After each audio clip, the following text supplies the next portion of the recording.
Después de 42 libros escritos y 30 años de investigación, Juan José Benítez se ha decidido a saltar al mundo de la televisión. Así nace Planeta Encantado, un ambicioso proyecto sobre los grandes misterios del mundo.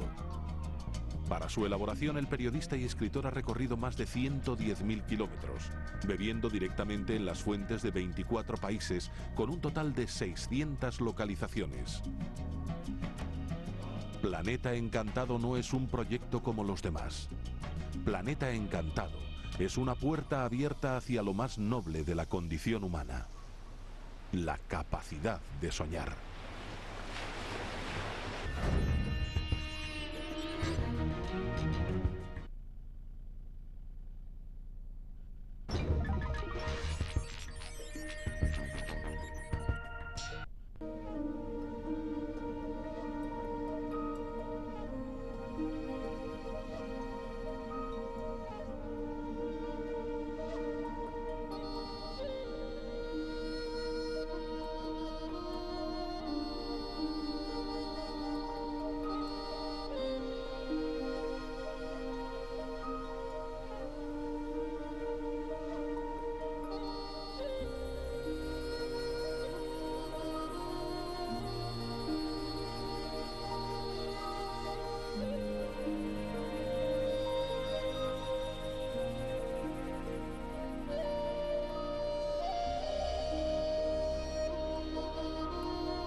Perú, sin duda la esencia de este planeta encantado.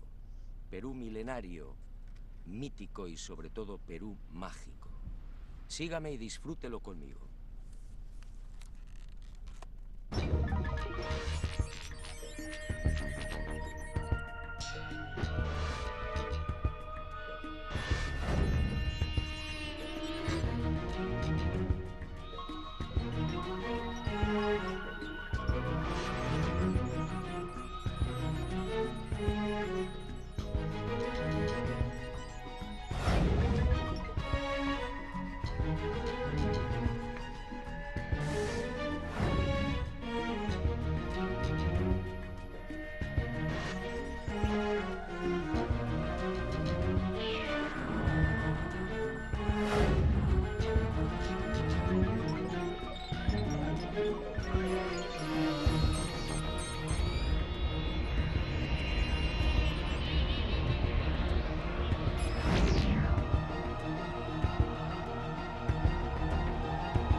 Fue hace 30 años.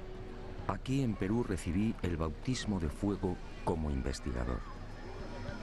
Aquí, en una ciudad de Lima mucho más apacible y familiar, me enfrenté por primera vez al gran enigma de los ovnis. Aquí tuve la fortuna de contemplar dos naves no humanas. Y aquí, justamente, supe de otros formidables misterios. Las pistas de Nazca, las piedras grabadas de Ica y el candelabro de Paracas, entre otros.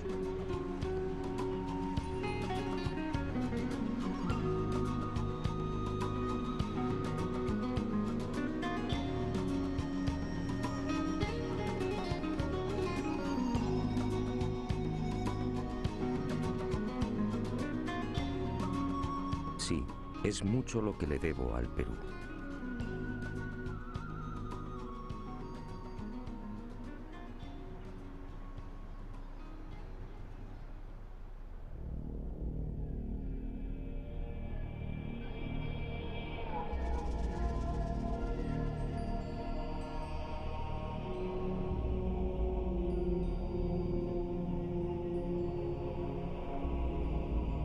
El candelabro de Paracas. Hace 30 años nadie supo darme razón del porqué de este gran tridente. Hoy la situación es la misma. Nadie sabe. Sus medidas son espectaculares. Longitud máxima 183 metros. Anchura de los brazos 3.2 metros. Profundidad de los surcos entre 1 y 1.2 metros. Y en la base un rectángulo de 20 por 14 metros.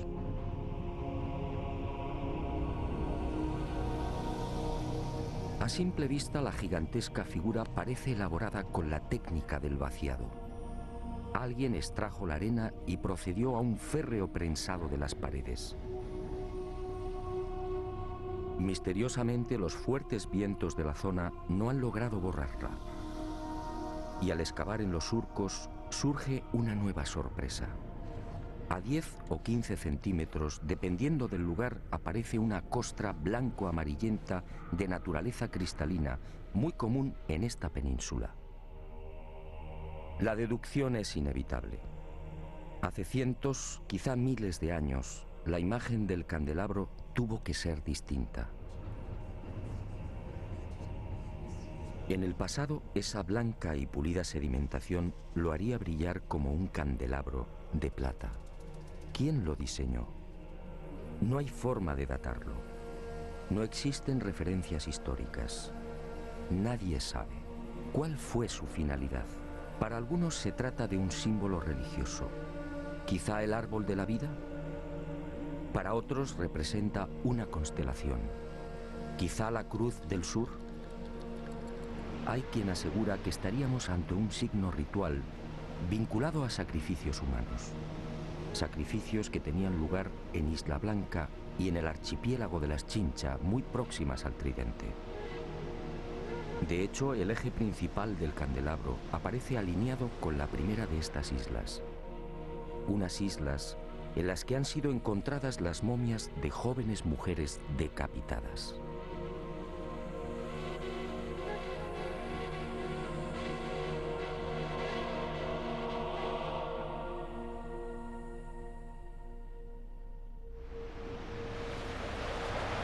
Para la mayoría de los estudiosos del candelabro, estas explicaciones son dudosas.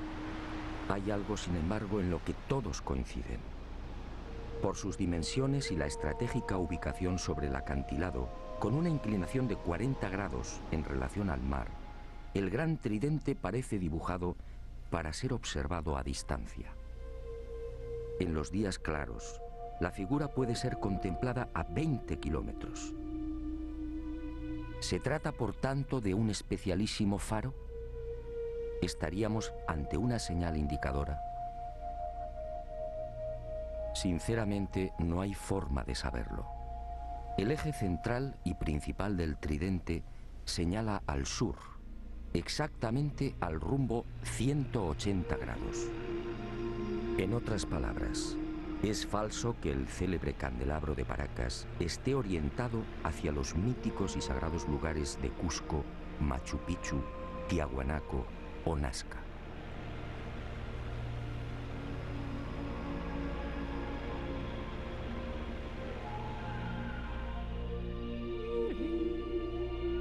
¿Una señal indicadora? Es muy probable. Una señal para los navegantes y sobre todo para los que surcaban los cielos. Pero ¿quién tenía la capacidad de volar hace cientos o miles de años?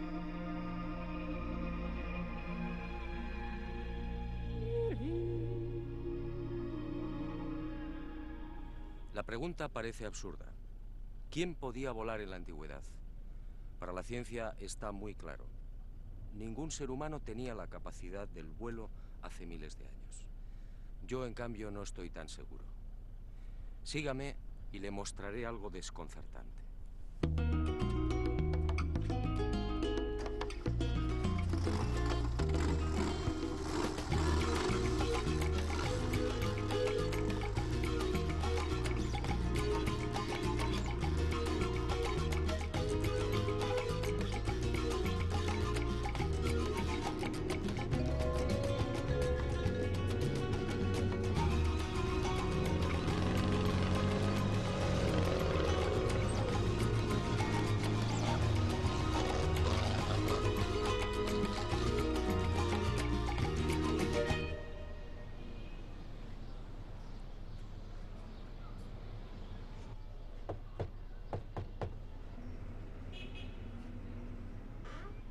Se han cumplido 30 años desde que crucé el umbral de esta puerta por primera vez. Fue entonces cuando conocí otro de los grandes enigmas del Perú. Otro misterio que sigue sin respuesta y que, en mi opinión, pudiera guardar relación con esa extraña pregunta. ¿Quién era capaz de volar en la antigüedad? En esta casa museo y durante más de 3 décadas, el doctor Javier Cabrera d'Arquea, fallecido a finales del año 2001, fue reuniendo la más increíble colección de piedras grabadas. El conocimiento establecido, ¿verdad?, nos parece inamovible. Pero la ciencia ha caminado moviendo ese conocimiento y permutándolo por verdades que sí son ciertas. Ahora,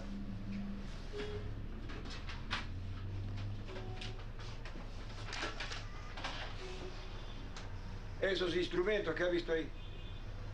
Ahí está. ¿Como hueso, claro? Hueso humano, tibia humana. 11.000 piedras de todos los tamaños, con unos altorrelieves asombrosos. Toda una biblioteca lítica desenterrada en el vecino desierto de Ocucaje. Todo un tesoro arqueológico que, al parecer, le fue suministrado por los indios. Pero el doctor Cabrera murió sin que la ciencia reconociera su gran labor. Y este es el... Lo mismo que salió en Japón, salió acá en Paracas. Ah, sí, es verdad, sí, los seres que llevaban como una... En las piedras aparecen unos hombres realmente singulares. Son representados con grandes cráneos y con manos de 4 dedos, siempre sin pulgares. ¿Quiénes son estos seres? En opinión del doctor Cabrera, estaríamos ante una humanidad desconocida y remota que habitó la Tierra hace millones de años. Una humanidad, aseguraba el médico peruano, que alcanzó unos conocimientos y una tecnología extraordinarios y por razones desconocidas desaparecieron.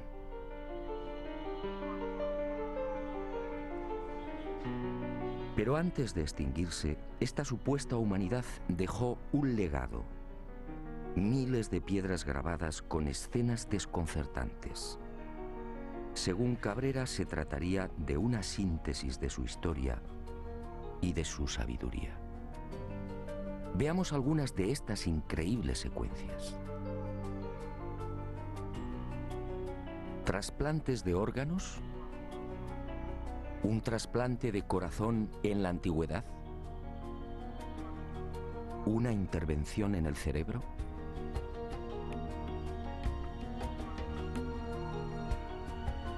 ¿Transfusiones de sangre? ¿Cesáreas hace millones de años?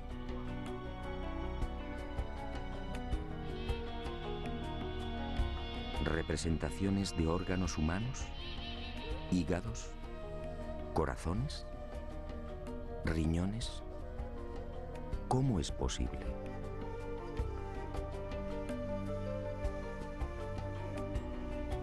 ¿Continentes hoy desaparecidos?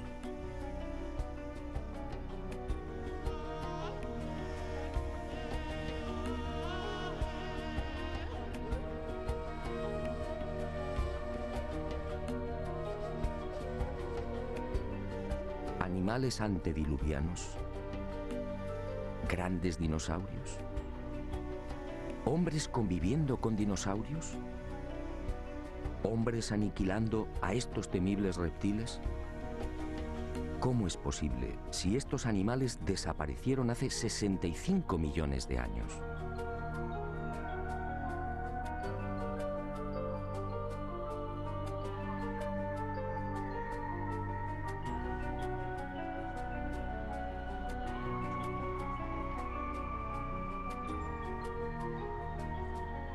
¿Canguros en América?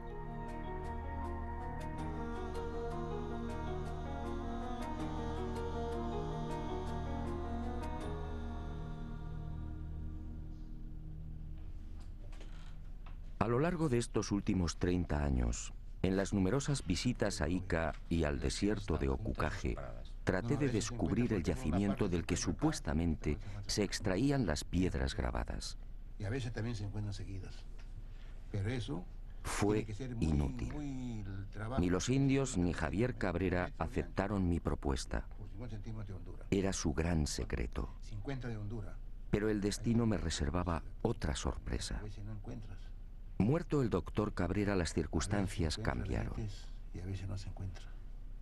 Y Basilio Uchuya, el hombre que proporcionó más de 11.000 piedras al médico de Ica, quizá teniendo en cuenta mi fiel amistad hacia Cabrera, me sorprendió en esta oportunidad con una insólita noticia. Si lo deseaba, podía acompañarle hasta uno de los yacimientos. No podía creerlo. ¿Penetrar en el desierto y extraer las célebres piedras grabadas? Una operación así podía despejar de una vez por todas el espinoso y polémico asunto de la autenticidad de la biblioteca lítica.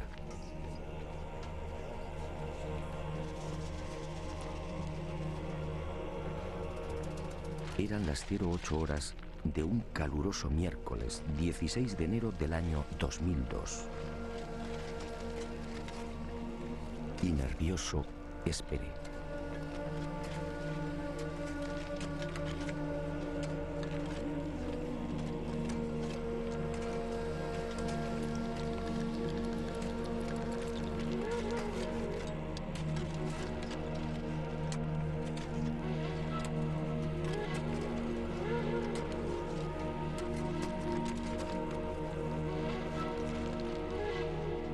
Cinco minutos más tarde, el corazón me dio un vuelco.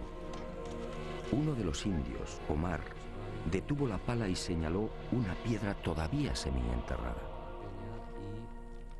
Y observamos que el terreno está perfectamente apelmazado. Por tanto, es muy difícil que aquí haya habido algún tipo de manipulación previa.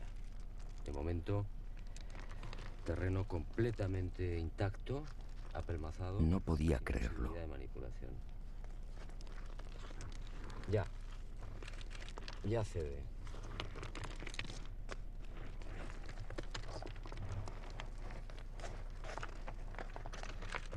Es pesada, grande, de unos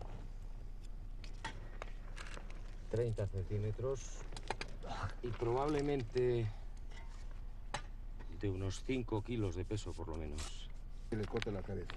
Al dinosaurio. Al dinosaurio. El dinosaurio con la desesperación pone la mano en el pecho y la otra la pone abajo. Eso es su pierna de él. Su otra mano que el indio corre a matarlo.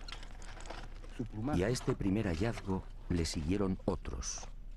Los indios descubrieron nuevas piedras grabadas a razón de una cada 10 minutos.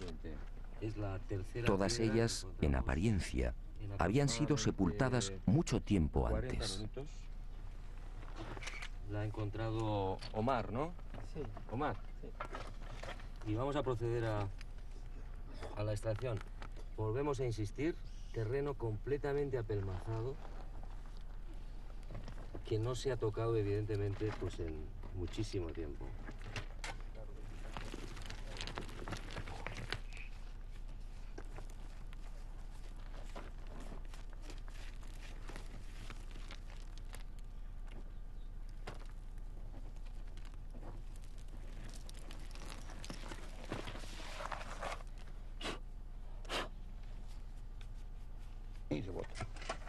Las grandes que tú le llevaste a Javier Cabrera.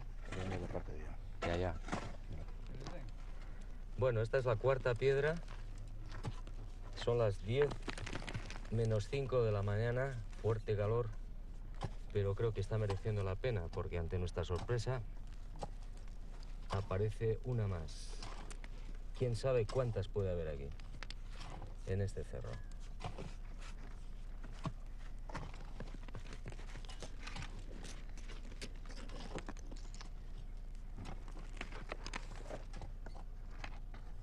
Hoy, 16 de enero del año 2002, a las 10 de la mañana, en pleno desierto de Ocucaje, Basilio Uchuya ha accedido a llevar por primera vez a un equipo de televisión hasta uno de los yacimientos de las célebres piedras grabadas de Ica. Y nos hemos llevado la gran sorpresa. En 40 minutos han conseguido extraer 4 de estas misteriosas piedras. Este, sin duda, es un momento histórico. Aquella experiencia, sinceramente, me dejó perplejo. Y sentí una extraña alegría. En cierto modo, esta primicia mundial venía a compensar muchas de las amarguras sufridas por el doctor Cabrera.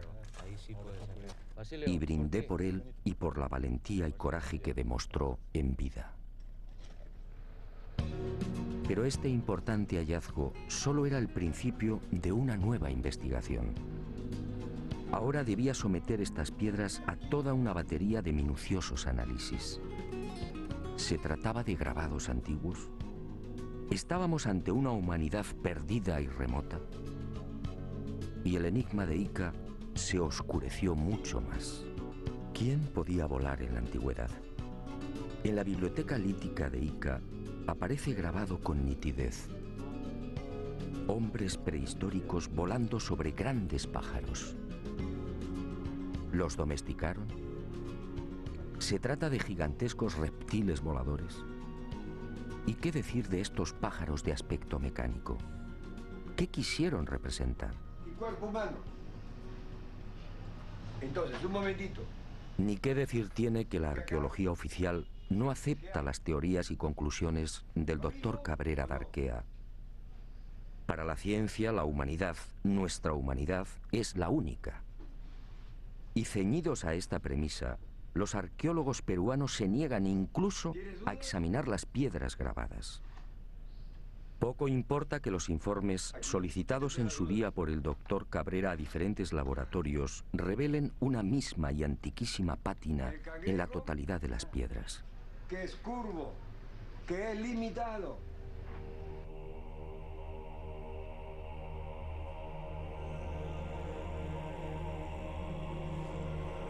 Como tampoco importa que algunas de estas piedras grabadas fueran halladas en el fondo de tumbas precolombinas. Este fue el caso del rector de la Universidad de Ingeniería de Lima, Santiago Agurto, quien en 1961 descubrió 4 de estas piedras en otras tantas tumbas al sur de Ica. Tumbas cuya antigüedad fue estimada en 2300 años.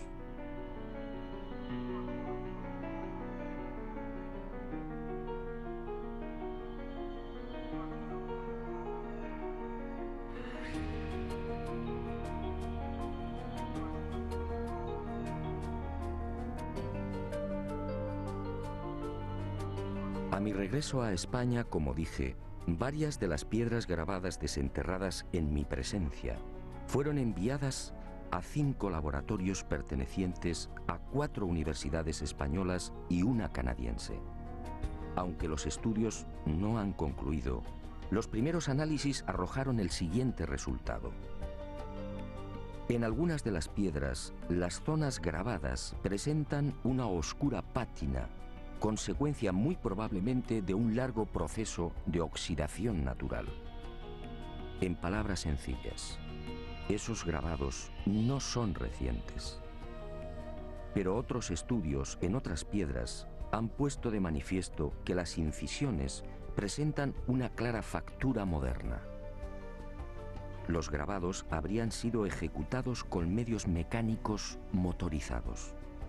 En suma, según estos análisis, y por ahora, algunas de las piedras extraídas del cerro serían recientes y otras antiguas. El enigma, por tanto, sigue en pie.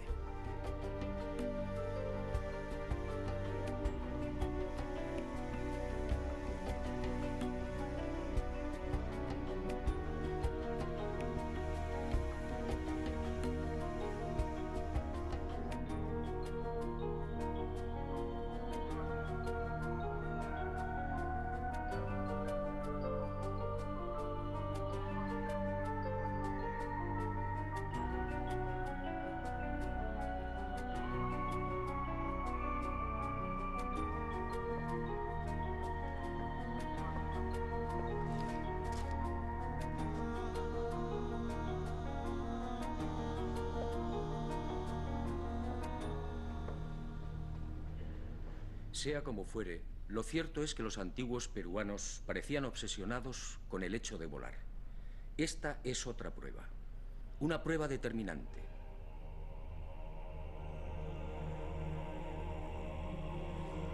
Huaco perteneciente a la cultura mochica. Según los expertos, fabricado hace 2000 años. Un hombre con alas. Unas alas claras y nítidas, sujetas al pecho con sendas correas. Para los arqueólogos se trataría de una especie de mensajero. Y me pregunto, ¿un mensajero con alas provistas del correspondiente arnés? ¿No es más lógico pensar en la representación de un hombre que podía volar?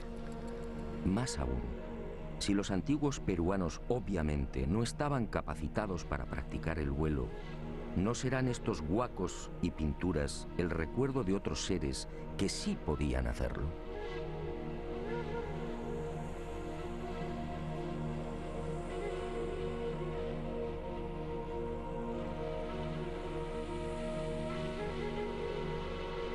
Dioses que sobrevolaron el Perú y que marcaron para siempre la memoria de los primitivos pobladores.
El recuerdo de unos dioses. Quizás sea esta la explicación a las célebres y siempre fantásticas líneas y pistas que podemos contemplar en la desértica pampa de Nazca. Cientos de líneas kilométricas, cientos de pistas que asombran y confunden. Cientos de figuras dibujadas en un paño de casi 600 kilómetros cuadrados, estratégica y misteriosamente concentradas en las pampas y cuencas de Jumana, Santa Cruz, Río Grande, Palpa, Ingenio y Nazca.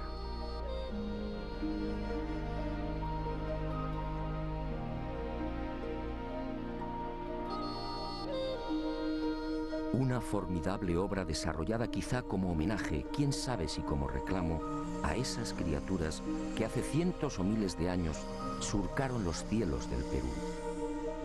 Los hombres alados, dioses capaces de volar, seres superiores gobernando extrañas y luminosas máquinas, dioses que prometieron volver.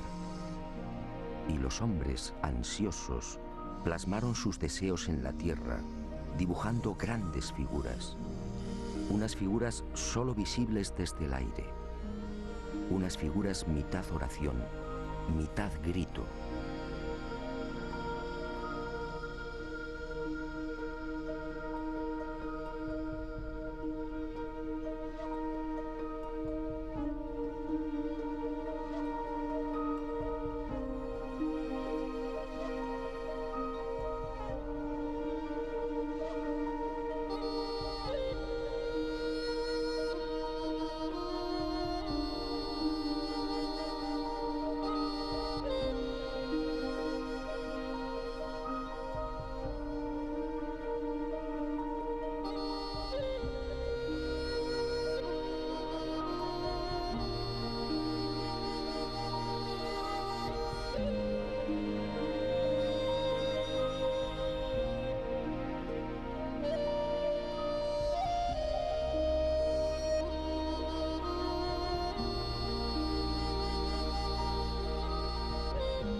Más de 200 figuras como esta pueden ser contempladas en la actualidad en el Valle de Nazca, probablemente una de las zonas más secas de la Tierra.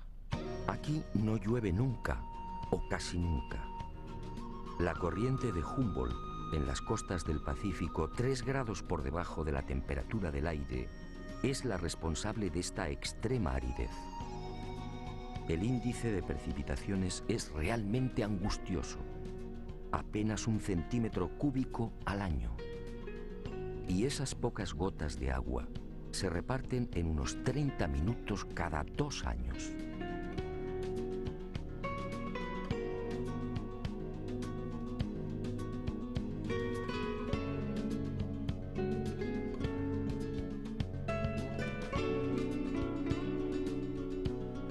Esta circunstancia ha permitido, en definitiva, que las líneas, pistas y figuras de Nazca se conserven casi intactas a lo largo de los siglos.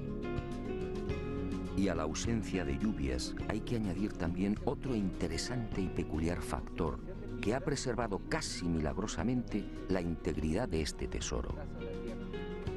Los guijarros de la pampa, sometidos durante el día a fuertes temperaturas, acumulan el calor, creando una especie de colchón que aísla la superficie del terreno y sobre el que se deslizan vientos y arenas.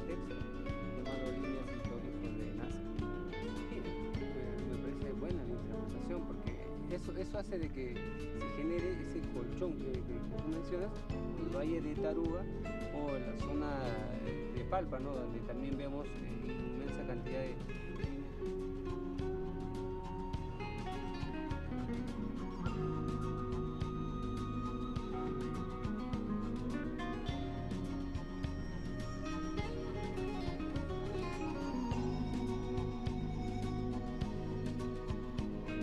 Amparados en estos 2 importantes hechos, los creadores de las figuras y pistas solo tuvieron que proceder al barrido de la pampa para formar los dibujos.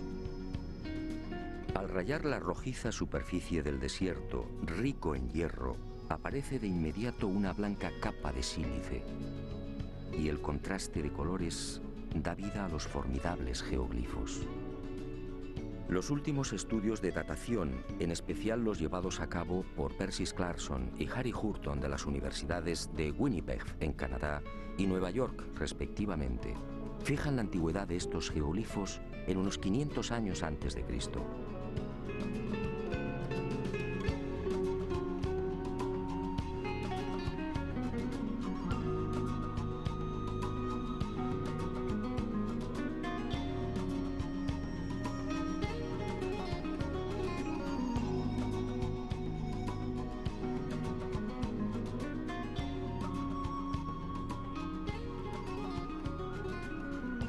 A diferencia de lo que sucede con el candelabro de Paracas, estas figuras de la pampa nazqueña sí disponen de un respaldo histórico. Cieza de León, que acompañó a Pizarro por el Perú a finales de 1537, fue testigo de excepción de estos signos. Así los califica. Signos en algunas partes del desierto que circunda Nazca. Y añade en sus crónicas que dichos signos eran tomados como caminos a seguir por las comunidades indias.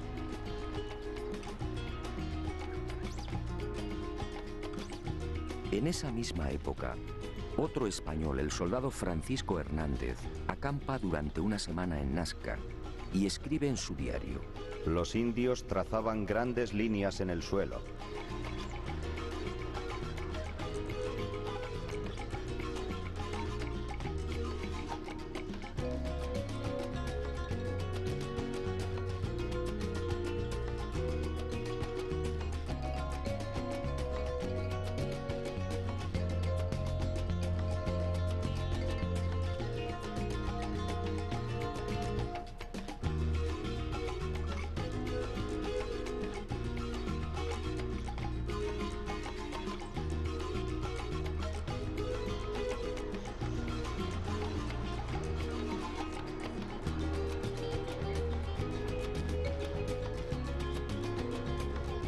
Años después, en 1586, el corregidor Luis de Monzón se dirige al virrey Toledo y le relata la siguiente historia.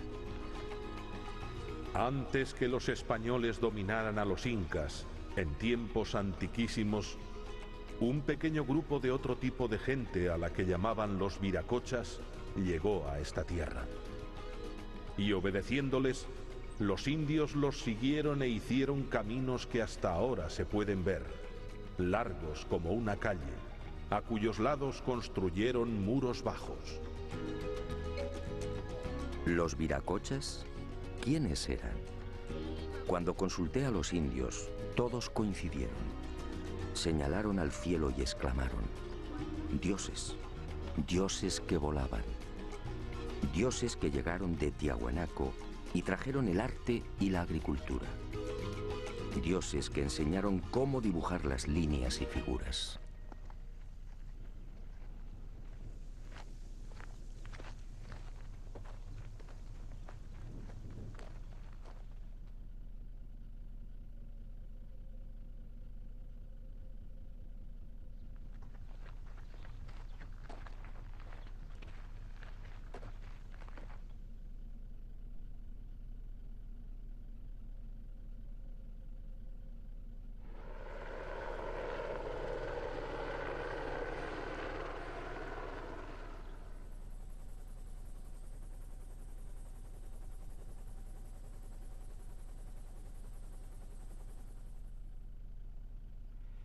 Pero además de estas célebres figuras, los antiguos pobladores de la Pampa crearon otros símbolos no menos misteriosos.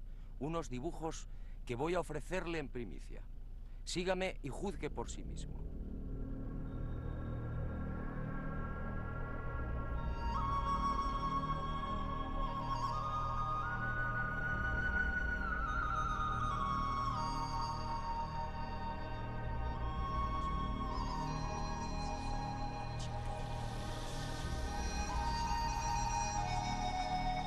Al norte de la ciudad de Nazca, a poco más de 25 kilómetros, y entre los resecos arenales de Palpa, Ica y Ocucaje, este planeta encantado nos reserva otra sorpresa. Decenas de geoglifos desconocidos. Alrededor de 300 figuras similares a las de Nazca, que nunca fueron filmadas.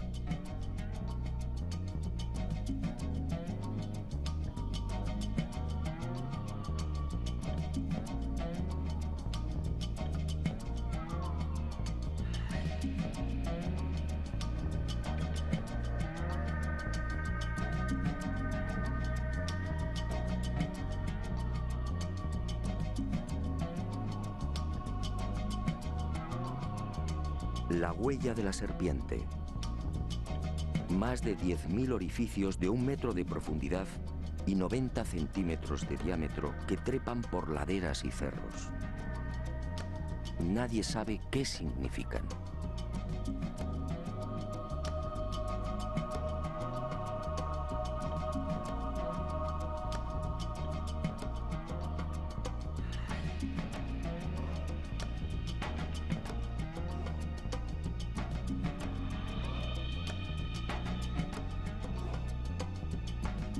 Lo que algunos llaman la tarjeta perforada. Otra enigmática sucesión de puntos en forma de aspa, excavados a lo largo de 15 columnas o líneas paralelas. ¿Se trata de un sistema de navegación aérea? Nadie lo sabe. El gigante de cabeza cuadrada.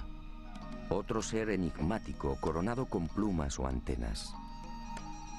Una figura antiquísima, probablemente de mayor antigüedad que las de Nazca, que levanta los brazos mostrando unos objetos igualmente desconocidos. Y en las laderas de los cerros próximos, nuevos gigantes. Seres que parecen saludar a quienes se acercan por el aire. Y en Pozo Santo y en el cerro de Cabeza Larga, más señales. Figuras geométricas incomprensibles, individuos gigantescos con enormes cascos, felinos, aves desconocidas para la ciencia. Todo un misterio, un irritante misterio.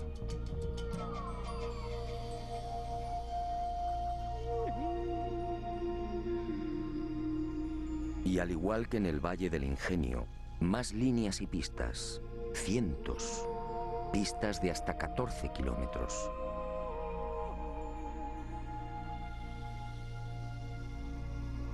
Pistas de trazado impecable, entre las que surgen elaboradas figuras de aves y flores.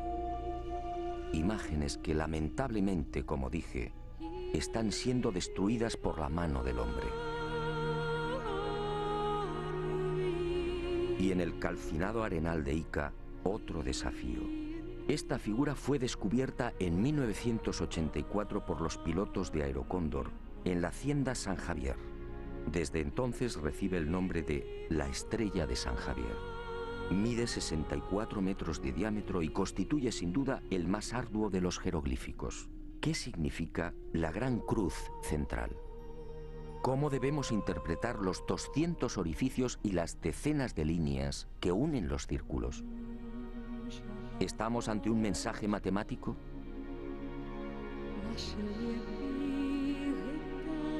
El repaso a esa otra Nazca, la Nazca olvidada, sería interminable. Y decidimos concluir con una figura que no precisa demasiados comentarios. Un colibrí de 50 metros de longitud con algo muy especial sobre su cuerpo. Sí, todos los que lo contemplan coinciden. Un avión. Un avión dibujado sobre el cuerpo de un colibrí. Alas rectas, morro puntiagudo y todo un timón de cola. Pero ¿quién volaba hace 2000 años?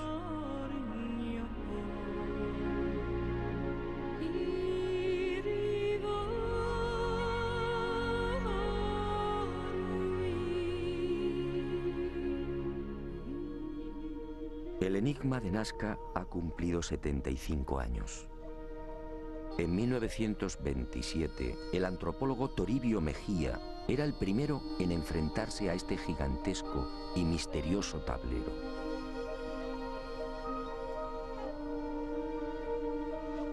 Después sería redescubierto por toda una legión de expertos.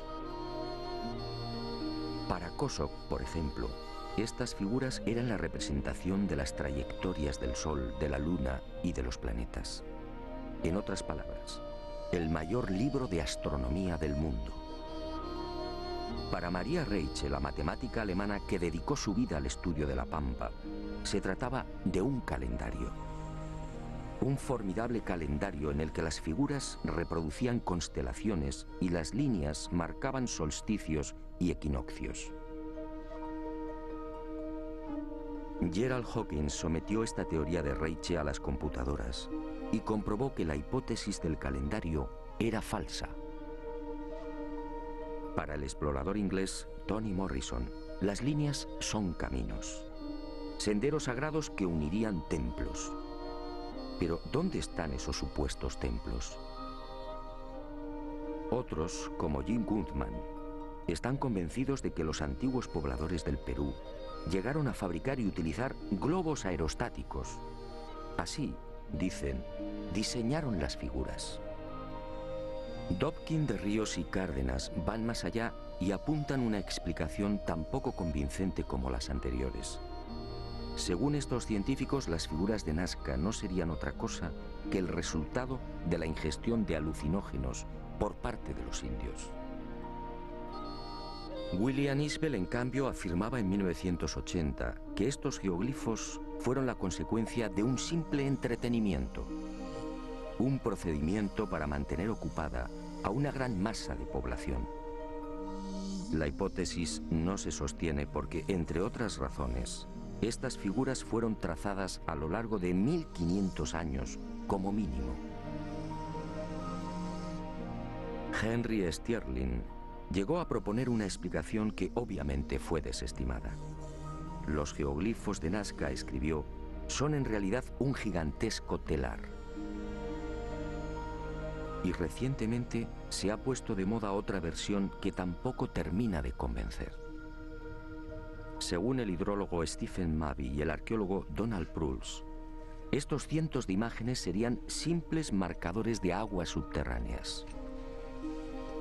El problema que hace tambalear los informes de estos científicos de la Universidad de Massachusetts es que de las 500 figuras existentes en los desiertos peruanos, solo 5 coinciden con napas o mantos de agua subterránea.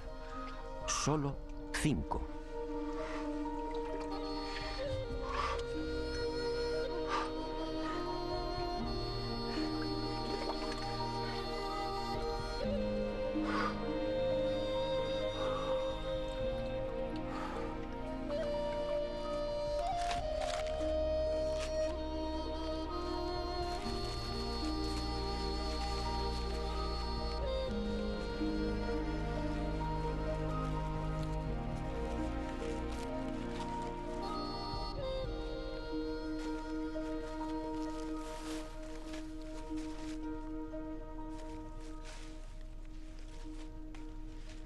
Es evidente que ninguno de estos investigadores y científicos se interesó jamás por la opinión de los indígenas.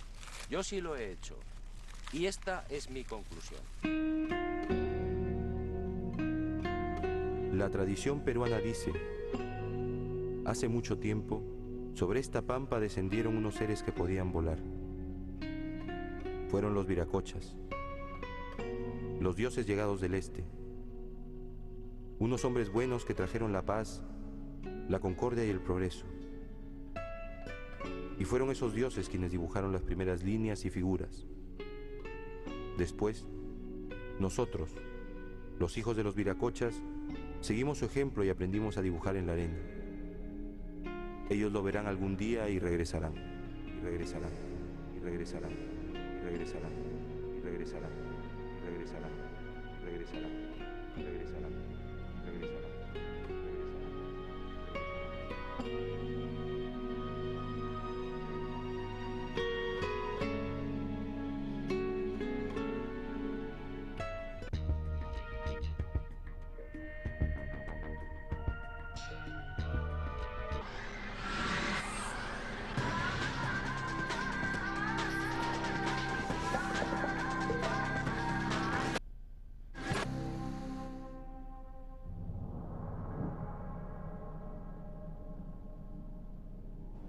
Buenas noches y bienvenidos a Milenios. Los más importantes quizá de todo el siglo XX, seguro que lo han escuchado, se han perdido los primeros pasos del hombre en la luna. Queremos investigar, queremos conocer qué ha pasado de verdad. Y tenemos además muchísimos más temas para una noche de misterio y...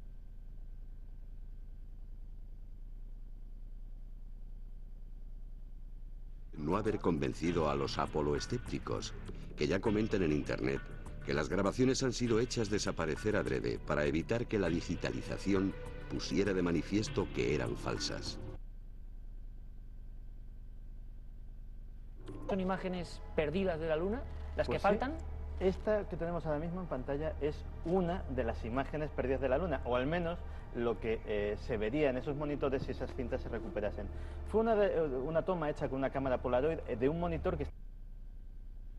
Bienvenido a Cuarto Milenio. Gracias, Iker. Oye, ¿tú qué crees que ha pasado con estas cintas? ¿Es algo realmente anómalo? ¿Puede ocurrir? ¿Es una herejía que se haya perdido un documento tan valioso? Bueno, yo no sé si las cintas se han perdido o realmente se han extraviado, según dicen algunos técnicos de la NASA, ¿no? De todas formas, yo no creo que tenga tanta importancia porque, como bien estáis comentando, se hicieron copias y yo no creo que esas copias hayan perdido muchísima calidad. Lo que yo no puedo creerme es que la NASA actualmente quiera coger esa cinta después de 40 años. Esos son cintas magnéticas y esas cintas deben estar, yo creo que completamente... ¿Por qué crees? Había una encuesta que es sorprendente. Creo que el 28% de los norteamericanos, los estudiantes, no se creían que su propio país había llegado a la Luna. Tremendo. ¿Cómo podríamos argumentar? Su forma de hablar era completamente diferente. Yo no creo en aquella época que nadie pusiera en duda de que Colón llegó a otro mundo. ¿Y pasa lo mismo con las rocas? Claro, los astronautas evidentemente no pudieron traer habitantes de la Luna porque no existen habitantes de la Luna. de las fotografías que más despiertan la suspicacia de estos apoloescépticos. Una de ellas es esta. En esta ven muchas cosas curiosas, pero posiblemente la que se destaca de una forma más nítida es una letra C que afirman que en una roca que está justo en la parte inferior de la fotografía está inscrita. Una letra C que ellos ven perfectamente y que, según ellos, es un descuido del atrecista, del decorador, que tenía marca la bandera ondea. Incluso hay alguna filmación de vídeo, filmación cinematográfica, donde efectivamente se aprecia una oscilación que la NASA sí que he estudiado las pocas que se ha atrevido a justificar. Dice que se debe sencillamente a la inercia del movimiento para clavar, para atornillar la bandera en el suelo lunar. Pero para muchos era, Santi, la gran prueba, ¿no? Sí, porque como todos sabemos, en la Luna no hay ningún tipo de atmósfera, no hay ningún tipo de aire. Y claro, si hubiese ondeado, si se hubiese movido sin que nadie la hubiese tocado y sin que hubiese habido que desde luego no llevaron los astronautas, ni consta, ni tenían sitio para llevarla, ni les hacía ninguna falta porque tenían una magnífica iluminación solar, y que haber hecho algún tipo de cráter, algún tipo de módulo lunar. Por último, podríamos hablar del cielo sin estrellas. También ha dado mucho que hablar, ¿no, Santiago? También ha dado mucho que hablar. En un lugar concreto de Estados Unidos con una Biblia y le dijo: júreme ante esto que usted ha estado en la Luna. La respuesta del bueno de Buzz Aldrin fue esta, la que estamos viendo. Miguel, aunque sea brevemente, la mayoría de estas pruebas, en tu opinión, tienen una explicación fehaciente. Todas las fotografías que estamos viendo tienen una explicación. Lo del cielo sin estrellas, por ejemplo. Lo del cielo sin estrellas es cierto. Mira, nosotros, la Tierra tiene un cielo azul. El color del cielo de Marte es rosa, y todo aquel planeta que no tenga atmósfera, pues tiene un cielo completamente negro. Entonces se debe ver las estrellas.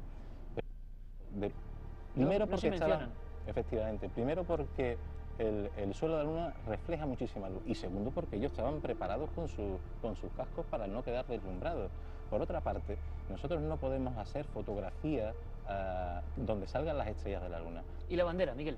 La bandera tiene una... Dos cintas, una la mandábamos inmediatamente a Estados Unidos y la otra la almacenábamos nosotros en nuestro almacén.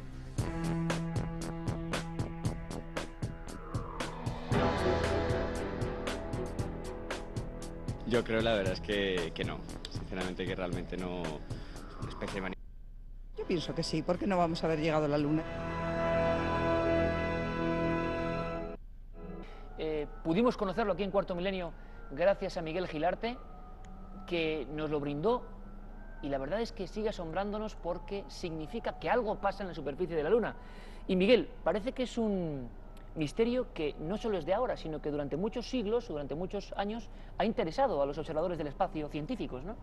Pues sí, los TLP son fenómenos transitorios lunares. Estos fenómenos se llevan viendo pues prácticamente desde que se inventó el telescopio, sino antes. TLP es el nombre, ¿no? TLP. Entonces estos fenómenos se llevan...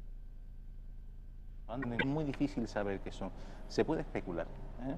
Entonces se decía que podía ser volcanes. La Luna es un mundo completamente muerto. Es un mundo completamente muerto, pero de hace miles de millones de años. O sea, la Luna la vemos tal como... A nuestra disposición fotografías de recientísimos TLP, y ahora comprenderán que en esa oscuridad de un mundo muerto, ese punto de luz significa algo. ¿Qué? Habrá que seguir investigando. Miguel Gilarte, que ha sido un auténtico placer tenerte aquí y aprender contigo del espacio a nivel científico, y comprendiendo que aún queda mucho por resolver. Muchas gracias. Bien, gracias a ti. Muchas gracias. Santiago, aquí los apoloescépticos y los conspiranoicos tienen un filón, ¿eh? Pues sí, como descubran los TLPs, yo creo que enseguida intentarán meterlo en alguna cosa. Caminar entre isla e isla, pero todo tiene sus peligros y este recorrido hay que hacerlo en un tiempo determinado, porque si no los excursionistas rezagados se arriesgan a ser llevados. Y había una gran expectación, e incluso tintada de miedo en ocasiones, porque los casos se reproducían por toda la geografía de nuestro país. Luego fueron dormitando poco a poco, y al final solo nos quedan archivos, borrosas fotografías, muchas veces perfectamente explicables, muchas veces fenómenos naturales. Sin embargo, sería un error considerar que el fenómeno ovni es un fenómeno contemporáneo de nuestro tiempo. Mucho antes que nosotros, muchas generaciones atrás, hubo gente que también grabó aquellas insólitas visitas. ¿Qué son? ¿De dónde vienen? Si es que vienen de alguna parte. Para los pintores antiguos también fueron un enigma que reflejaron en algunos de sus mejores cuadros. Y yo les invito esta noche a comprobar que el fenómeno ovni es tan remoto casi como nosotros mismos. Les invito a un paseo por el Museo del Espacio y el Tiempo. Carmen, yo creo que va a merecer mucho la pena esta aventura, porque además contamos con un guía de absoluta excepción, nuestro querido amigo y compañero, don Javier Sierra. Javier, bienvenido. Buenas noches. Javier Sierra, que es el auténtico bestseller internacional que tenemos en España, en la lista del New York Times, 2 millones de ejemplares vendidos de su cena secreta. Y yo creo, Javier... En la pintura, el bautismo de Jesucristo, lo que pasa que aquí vemos un objeto volante que no debía estar en esa escena. Aparece una gran nave nodriza que dispara 4 rayos precisamente hacia la escena principal. Es pintado hacia 1710, principios del siglo XVIII, y realmente no hay...